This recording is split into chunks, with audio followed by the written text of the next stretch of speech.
우리 하나님이 여러분들에게 풍성한 은혜와 복을 주시기를 좀 축복합니다. 오늘 6월 마지막 주일이죠. 우리가 이제 하지를 넘긴 지 한 일주일 지났습니다. 그러니까 1년 중 낮이 가장 긴 때입니다. 논에서는 벼가 쑥쑥 자라고 있어요. 또 감자밭에는 굵직하게 연근한 핵감자를 지금 막 이제 캐고 있습니다. 지금은 그래서 우리가 성장의 때인 것입니다. 이때가. 자, 우리 신앙도 쑥쑥 자라고 신앙 인격의 열매도 아름답게 연걸어 가야 하겠습니다. 정희성이라는 시인이 있거든요. 이분이 이제 태백산맥이라는 그 시를 썼는데 거기 보면 이런 이야기가 나옵니다. 57세가 된 이분이 아내와 함께 어느 날 태백산으로 등산을 떠났습니다. 아내는 왜 이렇게 힘든 산을 가냐고, 아니 지금 자기가 무슨 뭐 17이냐 19이냐 하면서 막 구시렁구시렁 되면서 이제 산을 올라갑니다. 한참 힘들게 올라가는데 70대 노인 몇 분이 길 옆에 앉아 있다가 아니 같이 가자 하면서 올해 나이가 몇이냐 묻습니다. 그래서 이 시인이 올해 57입니다 대답했더니 노인들이 하는 말이 참 좋을 때다, 우리도 그럴 때가 있었네, 그럽니다. 57살도 적은 나이가 아니잖아요. 근데 70대 노인들이 볼 때는 아직 좋은 나이라는 겁니다. 20대 젊은이가 볼 때는 이거 50대 한물간 아버지 세대겠지만 70대 노인들이 볼 때는 아직도 한참 좋을 때라는 것이거든요. 여러분, 우리가 여기서 인생의 전성기는 과연 언제냐? 인생의 전성기는 나이로 정해지지 않습니다. 나이 많다고 전성기가 끝난 것도 아니고 나이 젊다고 전성기가 자동으로 오는 것도 아니거든요. 누구에게나 전성기는 있고, 그리고 그 전성기는 한 번만 있는 것이 아니라 그래요. 여러분, 이제 곧 내일 모레면 7월입니다. 남은 반년 하나님의 은혜와 축복 가운데 여러분의 전성기가 시작되기를 저는 축복합니다. 사람은 세상에 태어나면서부터 경제적인 문제를 만난다고 제가 말씀드렸죠. 사람 살아가는데 재물이 꼭 필요한 이유는 삶의 질을 위한 기본적인 조건을 충족시켜야 되기 때문인 것입니다. 먹을 음식이 있어야죠. 입을 옷이 있어야죠. 살아야 집이 있어야죠. 그 다음에 여러분 에너지도 있어야죠. 전기, 가스도 있어야죠. 난방, 냉난방도 돼야지요. 그 다음에 의료, 교육, 이런 삶을 지탱하는 모든 것이 다 이게 경제 문제입니다. 단순하게 말하면 돈이 있어야 한다 이 말이요. 돈은 삶의 질을 결정합니다. 우리 인간이 생명을 유지하려면 깨끗한 물이 필수적이거든요. 아프리카의 메마른 지역에 사는 사람들은 깨끗하지도 않은 물 한 동이를 구하려고 뜨거운 햇빛 아래 몇 시간을 걸어갑니다. 그런데 사우디아라비아나 아랍에미레이트, 쿠웨이트 같은 중동 국가들 사람들도 물 없는 뜨거운 사막에 살기는 마찬가지거든요. 그런데 그 사람들은 바닷물을 담수로 바꿔서 깨끗한 물을 풍족하게 쓰며 살아갑니다. 바닷물을 생활용수로 만들려면 값비싼 기계 설비가 있어야 하고, 또 그걸 가동시키려면 충분한 전기를 생산하는 발전소도 있어야 하거든요. 그러니까 아프리카와 중동, 물 없기는 마찬가지지만 차이가 뭐냐? 그렇죠. 돈이 있고 없고의 차이예요. 돈이 있고 없고의 차이. 또 인간은 일정한 온도 범위 안에서 우리가 생활할 수 있지 않습니까? 추위와 더위를 피하고 범죄나 위험으로부터 보호받기 위해서 집과 의복은 절대 필요하지 않습니까? 집이 공짜로 생깁니까? 요새 너무 비싸. 옷이 공짜로 생기네. 이게 다 돈이에요. 돈 있는 사람들은 좋은 집 짓고 냉난방 시설 잘 갖추고 여러분 편하게 삽니다. 그런데 저 가난한 빈곤한 국가 여러분 가보십시오. 그 삶의 주거 형태가 얼마나 열악한지. 필리핀, 미얀마 얘기 많이 해드렸잖아요. 필리핀 빈민총 가보세요. 큰 냄새나는 시궁창 위에 판자로 얼기설기 엮어가지고 살지요. 미얀마 쓰레기 더미에 대나무로 얼기설기 엮어가지고 그러고 살지요. 무슨 차이예요? 돈이 있고 없고의 차이다 이 말이에요. 그리고 사람답게 살고 더 나은 미래를 위해서는 교육을 받아야 하고 건강을 유지하고 병 들면 치료를 받아야 하지 않습니까? 그러니까 지식과 건강은 삶의 질을 결정하는 핵심 요소예요. 이걸 위해서 여러분 돈이 필요하잖아요. 그뿐만 아니라 교통과 통신도 돈이 필요합니다. 우리 현대사회에서 이동과 소통은 생존뿐만이 아니라 경제활동과 사회적 연결을 위해서 이게 필수 조건이에요. 그게 다 이것이 돈이 있어야 하는 것입니다. 가장 중요한 이유가 하나 더 있어요. 우리 그리스도인들에게는 돈이 있어야 하는 이유. 돈은 단순히 내 생존 수단을 넘어서 우리가 이웃을 사랑하고 착한 일을 하고 선교하고 하나님 나라 세우고 우리가 청지기 정신을 실천하는 도구이기 때문에 돈은 꼭 필요한 거다 이 말입니다. 그래서 하나님께서 주신 재물을 우리가 어떻게 사용하느냐가 우리 믿음과 삶의 태도를 드러내는 것입니다. 결국 재물은 인간이 단순히 살아남기 위해서뿐 아니라 의미 있고 존엄한 삶을 살아가기 위해서 꼭 필요한 기반이 되어지는 것입니다. 우리 목사님이 왜 아침부터 돈 타령이냐? 그렇게 생각하지 마시고 이제는 성경적인 진리를, 오늘 제목 어떻게 우리가 재정적인 가뭄을 이길 수 있는가? 우리는 그 성경적인 해법을 여러분들에게 말씀을 드리는 것입니다. 들으세요. 하나님의 말씀이 나의 즐거움이 될 때 부요와 재물이 따라옵니다. 여러분 따라갈래요? 따라오는 걸 선택할래요? 당연하죠. 네. 우리가 재정적으로 부욕해 되는 것은 우리를 향하신 하나님의 강력하신 뜻입니다.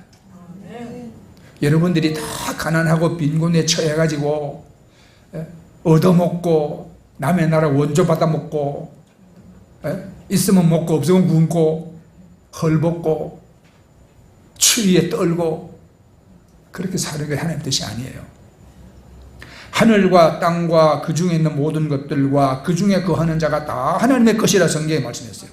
하나님은 하나님의 뜻대로 그 재정을 사용할 수 있는 사람들에게 제한 없는 큰 재정을 하나님이 맡겨주십니다.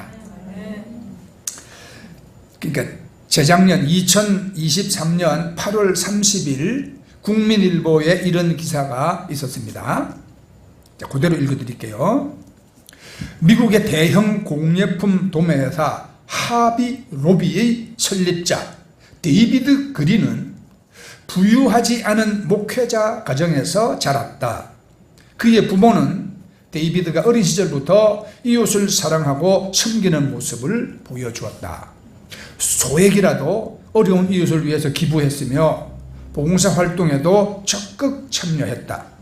훗날 데이비드 그린은 140억 달러, 우리 돈으로 18조 5천억이 넘는 재산을 보유한 크리스찬 억만장자 사업가가 돼 그의 부모처럼 어려운 사람을 도우며 예수 그리스도의 향기를 퍼뜨리고 있다.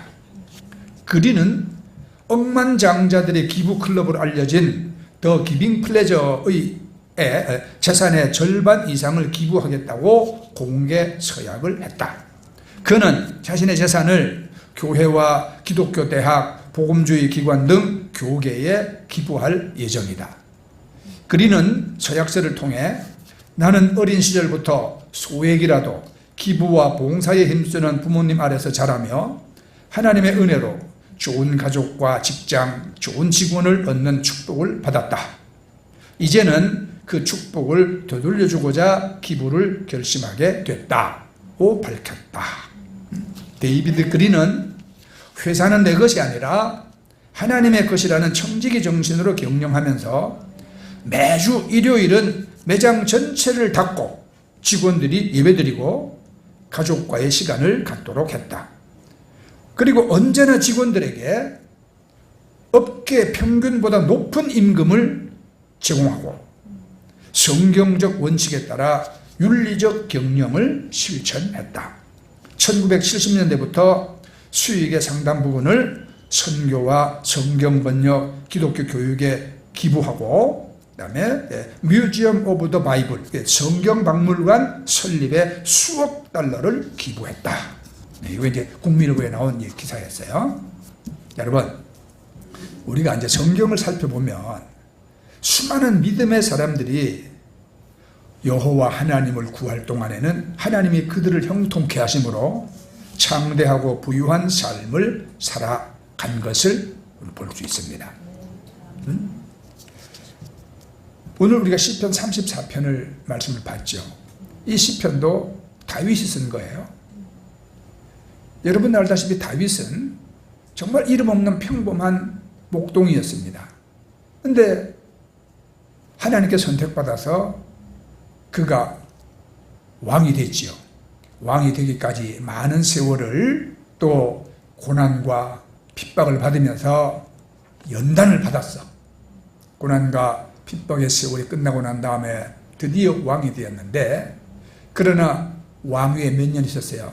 40년을 왕위에 있으면서 많은 복을 받고 이웃을 복되게 하고 나라를 부강하게 하고 성군이라 칭함을 받았습니다. 오늘 다윗이 오늘 우리 시편에 10절에 보세요. 젊은 사자는 궁핍하여 줄일지라도 여호와를 찾는 자는 모든 좋은 것에 부족함이 없을 것이라 그랬죠. 다윗은 하나님을 경외하고 하나님의 말씀을 얼마나 사모하고 좋아했는지 주의 말씀이 내 발의 등입니다도 고백했고 주의 말씀이 내 입의 꿀보다 더 답니다. 그런 고백도 했어요. 그래서 다윗은 참 하나님을 사랑하고 자기 감정대로 하지 않고 어떤 상황 속에서도 어떤 상황 논리를 내세우지 않고 하나님 말씀을 기억하고 그 말씀을 따랐다는 것을 그 삶을 통해 우리가 알 수 있습니다. 그러니까 그 잠언서 8장 21절에 보면 나를 사랑하는 자가 재물을 얻어서 그 곳간에 채우게 하려 함이니라. 이 성경 말씀은 여러분 뭡니까? 우리가 하나님의 뜻대로 하나님께서 우리에게 맡기신 재물을 사용할 수 있을 때 하나님은 재물을 우리에게 쏟아 부으신다는 말씀입니다. 그러면 우리가 하나님으로부터 재물을 많이 받아 누리려면 무엇보다도 우리 마음이 먼저 새로워져야 하는 것입니다. 우리 마음이 하나님의 소원으로 가득 차야 돼요. 내 욕심을 이루기 위한 것이 아니라 하나님의 뜻과 하나님의 소원을 우리가 이루려고 하나님의 소원이 우리 속에 가득 차야 한다 이 말이에요. 우리에게 하나님의 재정을 제한 없이 쏟아 부으실 정도가 되려면 무엇보다도 먼저 우리 마음이 새로워져야 한다는 것을 여러분 꼭 기억하시기 바랍니다. 우리 마음이 바뀌어서 하나님의 소원이 우리 마음에 가득 차게 되려면 우리가 어떻게 해야 되냐? 이 시간에 하나님께서 우리 마음을 새롭게 하기 위해 우리에게 어떻게 하라고 말씀하신지를 우리가 성경 말씀으로 살펴봅니다. 우리 마음은요, 하나님의 말씀을 끊임없이 듣고 그 말씀을 연구하고 묵상함으로써 우리가 새로워지게 되어 있어요. 네. 우리 마음이 하나님의 말씀으로 새로워지는 수준만큼 우리가 재정적으로도 부유하게 될 수 있음을 성경이 말씀합니다. 그러나 사람들은 누구나 자기 자신이 부유해지기를 원하지만 하나님의 부유의 법칙이 그들에게 실현되기 위해서 꼭 필요한 하나님 말씀을 연구하고 묵상하는 일에 집중하는 사람 정말 극소수에 불과해요. 여러분들도 다 부유해지기를 원하시지요? 네. 그러면 성경에 기록된 하나님의 부유의 법칙이 우리가 여러분 배워야 되는 거예요. 하나님은 어떤 사람을 인정하시냐? 성경은 디모데후서 2장 15절에 내가 진리의 말씀을 옳게 분별하며 부끄러울 것이 없는 일꾼으로 인정된 자로 자신을 하나님 앞에 드리기를 힘쓰라 이렇게 말씀합니다.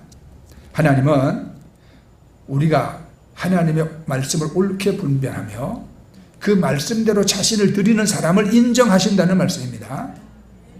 우리가 하나님이 주시는 복을 받아 누리려면 반드시 하나님의 말씀을 옳게 분별하고 그 말씀대로 헌신하는 일에 우리가 힘써야 하는 것입니다. 하나님의 말씀을 옳게 분별하고 그 말씀 앞에 순종해서 자기 자신을 헌신하기를 힘쓰는 사람에게 주어지는 결과들 가운데 하나가 재정적으로 복을 받아서 부유하게 되어지는 것입니다. 자, 신명기 15장 4절 5절 말씀은 네가 만일 네 하나님 여호와의 말씀만 듣고 내가 오늘날 네게 명하는 그 명령을 다 지켜 행하면 네 하나님 여호와께서 네게 유업으로 주신 땅에서 네가 정령 복을 받으리니 너희 중에 가난한 자가 없으리라 이렇게 여러분 말씀하십니다. 자, 그러므로 우리 삶이 형통하고 부유해지기까지 하나님의 말씀을 옳게 분별하고 그 말씀에 우리 자신을 헌신하려면 우리가 어떻게 해야 하는가? 그죠? 방법론. 여호수아 1장 8절은요. 이 율법책을 내 입에서 떠나지 말게 하며 주야로 그것을 묵상하며 그 가운데 기록한 대로 다 지켜 행하라. 그리하면 네 길이 평탄하게 될 것이며 네가 형통하리라. 이렇게 말씀합니다. 믿습니까, 여러분? 이제 그러면 우리가 이제 다 같이 큰 소리로 외쳐봅시다. 묵상, 평탄, 형통. 예, 이 세 가지를 우리가 말씀 가운데 기억해야 돼요. 묵상과 평탄과 형통의 의미를 우리가 알아야 합니다. 묵상이라는 건 뭐냐? 묵상은 도토리목, 메밀목 차려놓은 상이 아니요. 묵상은 중얼거리다, 소리를 내다, 말하다, 명상하다 이런 뜻을 가지고 있습니다. 그 다음에 평탄이라는 것은요, 발전하고 번영하고 승리하고 뭐 성취한다 이런 뜻입니다. 형통이라는 말은 분별력이 있다, 신중하다, 총명하다, 어떤 것에 뭐 통달하다 이런 뜻을 가지고 있습니다. 그러니까 이 말씀에는 우리가 하나님의 법칙으로 부유하고 형통케 되려면 반드시 해야 할 것 세 가지가 기록되어 있습니다. 첫째는 끊임없이 주야로 하나님의 말씀을 입으로 말해야 합니다. 하나님의 말씀을 입으로 말해야 돼요. 예. 주의 이름을 부르는 자는 구원을 얻으리라. 여러분들이 하루에 예수 이름 몇 번 부르냐고 내가 물어본 적도 있죠. 그뿐만이 아니라 여러분 하나님의 말씀을 우리가 그 입으로 말해야 돼요. 네? 여호와는 나의 목자시니 내게 부족함이 없으리로다. 네? 뭐 이런 말씀이라도 여러분들이 말씀을 항상 여러분 입으로 말하고, 두 번째는 하나님의 말씀을 이제 주야로 묵상하는 겁니다. 네? 바로 그거예요. 이게 묵상이라는 거예요. 말씀을 중얼거리고 소리내고 말하고. 그 다음에 세 번째는 성경이 말씀하는 바를 행해야 한다 이 말이에요. 네.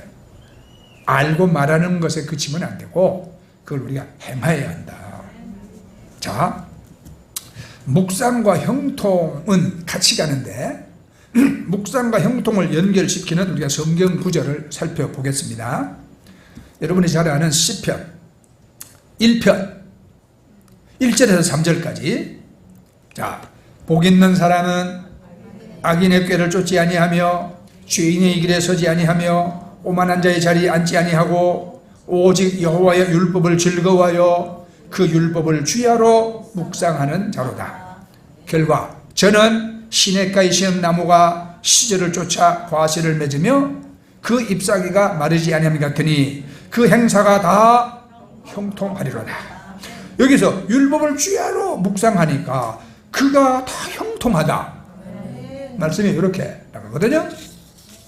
그래서 우리가 하는 모든 일에 우리가 형통하기 위해서는 세상 사람들의 가치관을 쫓지 아니해야 하는 거예요. 예. 세상 사람들은 우리 기독교의 가치를 인정합니까? 인정하지 않습니다. 아, 기독교라고 막 욕하고, 우리 교회의 가치를 그들은 여러분 폄훼하고 더 나아가서 짓밟고 그렇습니다. 그런데 그걸 알아야 할 것은 교회는 우리 인간들이 모인 여러분 단체, 집단이 교회가 아닙니다. 교회는 우리가 그리스도의 몸이라 그랬어요. 네? 하나님이 세우시고 하나님이 거하시고 하나님의 사람들이 그리스도의 지체로 모인 곳이 교회입니다. 그러므로 여러분 교회를 폄훼하고 악평하고 교회를 짓밟는 것은 하나님에 대한 아주 심대한 도전입니다. 그래가지고 우리 인간이 평안을 누리고 여러분 복을 받으며 살 수 있냐? 그렇지 않습니다. 자기들의 육신의 소욕에 좋은 대로 범죄하고 함부로 말하고 여러분 그렇게 살 때는 재미있겠죠.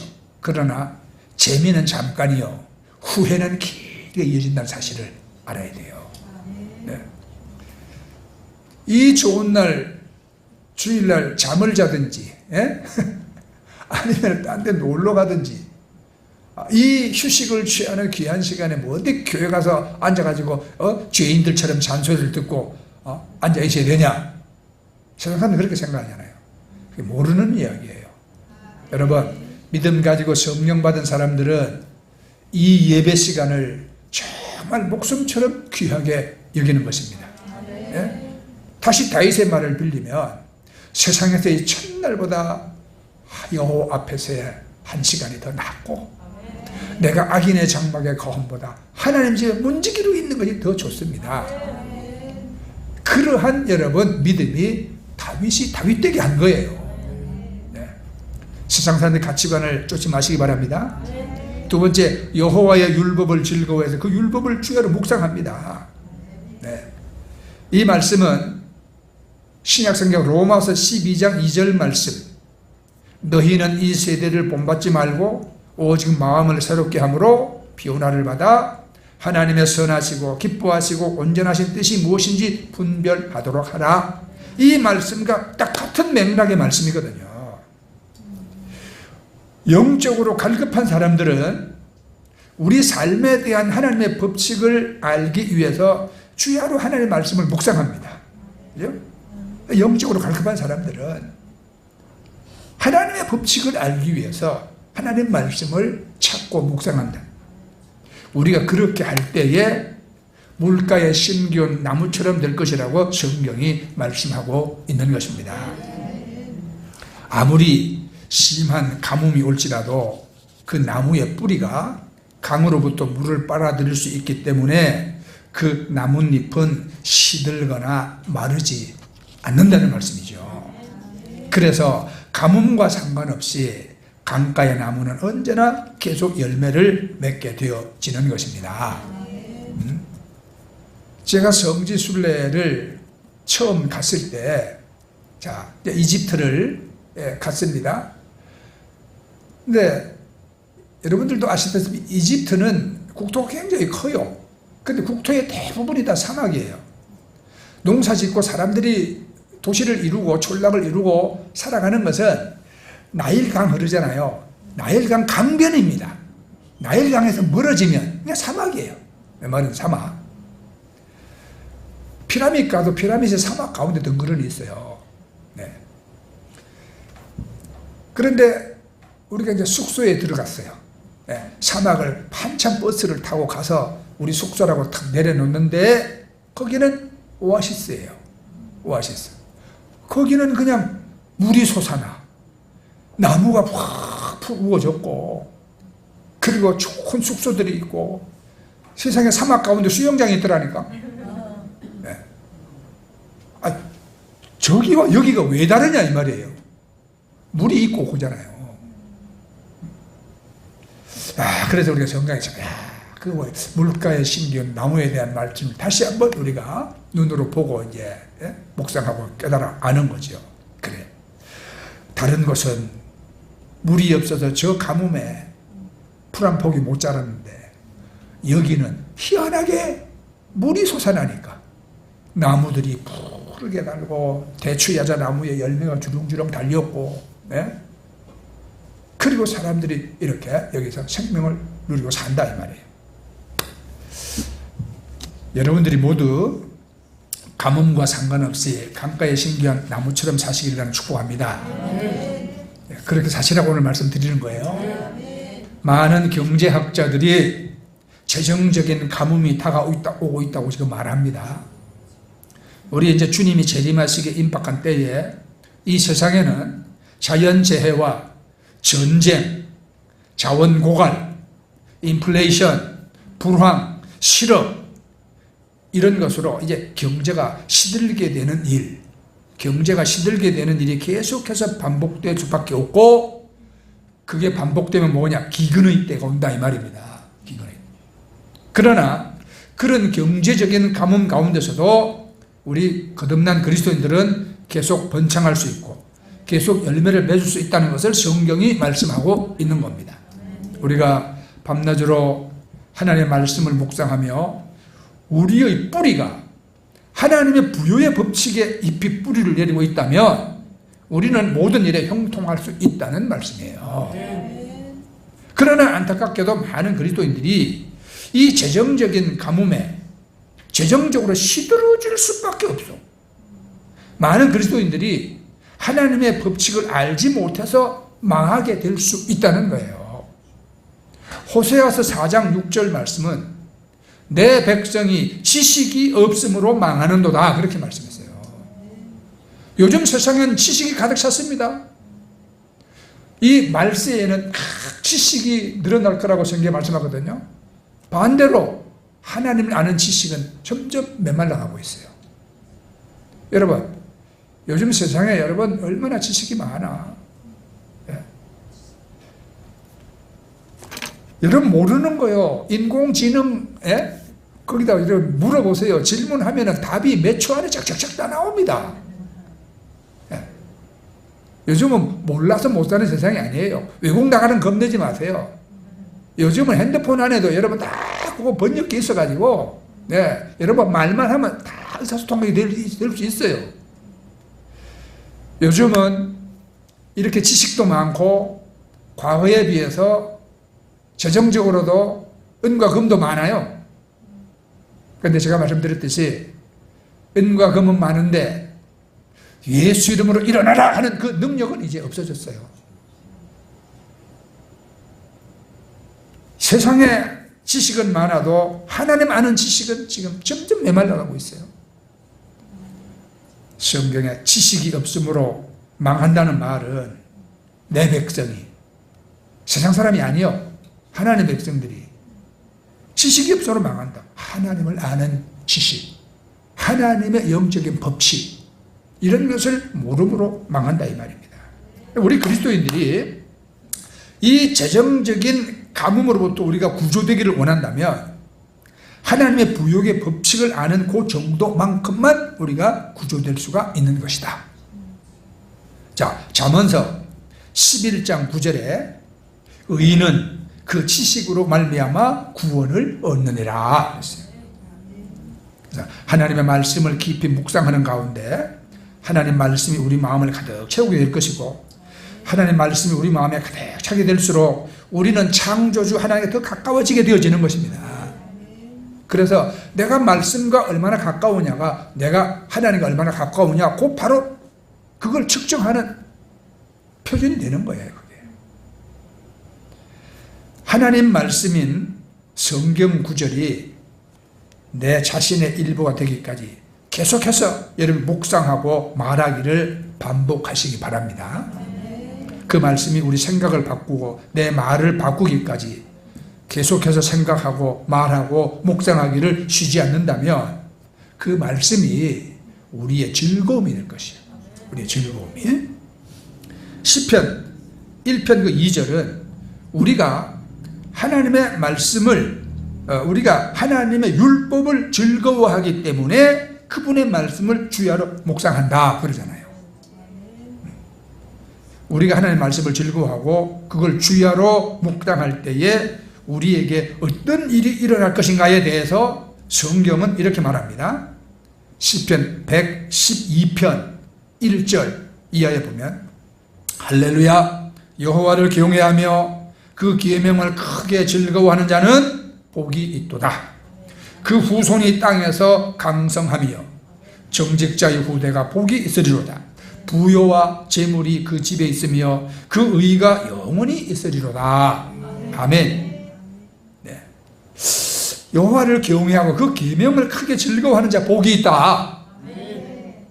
사람마다 즐거워하는 것이 있는데 여러분들은 뭘 즐거워하십니까? 네, 저거는 직업적으로 하는 말입니다. 아니에요? 네. 돈을 손에 쥘 때 즐겁잖아요. 친한 친구를 만날 때 이러면 즐겁지요. 좋은 음식을 배불리 먹을 때 얼마나 즐겁습니까? 네? 나이 드신 분들 손주들 재롱 볼 때 얼마나 즐거워요. 남의 집 어리만 봐도 즐거운데 해외 여행이라도 가면 엄청 즐겁지요. 다 좋지만 하나님의 말씀은 우리에게 절대적인 즐거움이 되어야 합니다. 네? 그 말씀은 이 땅에서 행복한 삶을 살기 위해서 우리가 알아야 할 모든 것을 다 밝혀주고 있기 때문인 것입니다. 네. 앞서 우리 미국의 그 데이빗 그린 그분 이야기했는데 한국에도 훌륭한 믿음의 여러분 기업인 성공한 분들이 많아요. 그 가운데 한 분을 뽑으라면 한국유리, 한국유리, 우리 한국유리에서 생산하는 판유리 전 세계적으로 수출되고 있거든요. 벤츠나 뭐 BMW 자동차도 유리보스에 한국유리 끼워져 있습니다. 이 한국유리를 세계적 기업으로 일으킨 최태섭 회장은 이분이 단순한 기업인이 아니라 신앙과 삶을 경영에 다 중심을 둔 인물로 잘 알려져 있습니다. 그분의 믿음과 정직한 그 신뢰는 이게 단순히 성품이 아니라 하나님 앞에서 신앙인으로서의 그 책임감 가지고 산 그 삶이었어요. 이런 일화가 있습니다. 6.25 전쟁이 발발했을 때 대부분의 사람들이 피난을 막 서둘러 가고 은행 대출금을 갚을 생각도 안 했대. 그런데 이 최 회장은 달랐어요. 그분이 부산으로 피난 간 은행에 찾아가갖고 전쟁 중임에도 불구하고 자 대출받은 돈을 갚았어. 은행 직원이 지금은 장부도 없고요. 지금 다들 안 갚아요. 그랬는데 이분은 하나님 앞에서 약속한 것은 반드시 지켜야 한다. 그러면서 돈을 건넸고 영수증에 도장을 받았어. 이 정직함이 훗날 큰 결실을 맺게 됩니다. 전쟁 후에 서울이 수복되고 올라와서 그 당시 사업 자금을 마련하려고 이제 은행을 찾아갔습니다. 그때에 대출금 갚은 영수증을 본 은행 직원이 아유 감동을 하면서 아 선생님이 전설처럼 회자되던 그분이시군요. 네. 그렇게 말하면서 기꺼이 대출을 승인을 해 줬어요. 그 자금이 바로 한국유리공업의 여러분 기반이 된 것입니다. 그 최태섭 회장도 앞에 제가 말씀드린 데이빗 그린과 똑같은 말을 했어요. 기업은 영원히 소유할 수 있는 것이 아니라 잠시 맡은 것입니다. 그러면서 청지기 정신으로 기업을 운영했어요. 기독교인은 누구보다도 정직해야 한다고 믿었고 그리고 기업의 이윤 20%를 사업에 환원합니다. 신일고등학교 설립하고 생명의 전화 설립하고 어린이재단 만들고 기아대책기구 만들고 다양한 기독교 사회 사업에 여러분 헌신을 했습니다.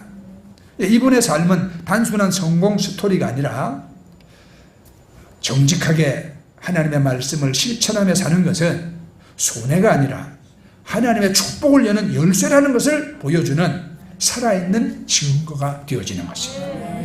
서울에 있는 수도교회 장로로서 평생 기독교 신앙을 실천하며 사시다가 1998년 5월 31일에 천국으로 가셨습니다. 이제 마치겠습니다.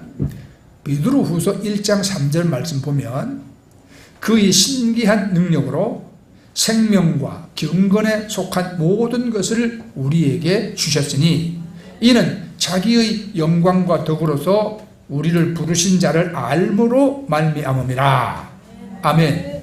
자, 여러분, 우리에게는 하나님의 능력으로 생명과 경건에 속한 모든 것들이 이미 주어져 있습니다, 여러분. 우리가 그것을 누리려면 우리를 부르신 하나님을 알아야 하고 순종해야 하는 것입니다. 우리가 하나님을 알고 순종하려면 그분의 말씀인 성경을 우리가 깊이 묵상해야 하는 것이지요. 우리가 하나님 말씀을 지속적으로 묵상하고 실천해 나간다면 우리 삶의 모든 부분은 재정적으로, 영적으로, 신체적으로, 내 정신적, 정서적인 모든 영역에서 여러분 형통하게 되어질 것입니다. 네. 자, 남은 반년도 여러분 형통하시길 축복합니다. 네. 자, 그러면 아까 우리가 외쳤던 말씀을 다시 한번 외쳐볼까요? 자, 묵상, 평탄, 형통. 네. 이제 시원찮다. 다시 큰 소리 한번 해볼까요? 자, 묵상, 평탄, 형통. 네. 여러분들이 이러한 우리가 성경에서 하나님의 법칙을 우리가 발견하고 그걸 배워나가고 우리 삶에 그걸 적용하고 실천하고 해나갈 때 하나님의 말씀은 이루어지는 줄 의심 없이 믿으시기를 바랍니다. 아멘. 찬송하겠습니다. 자.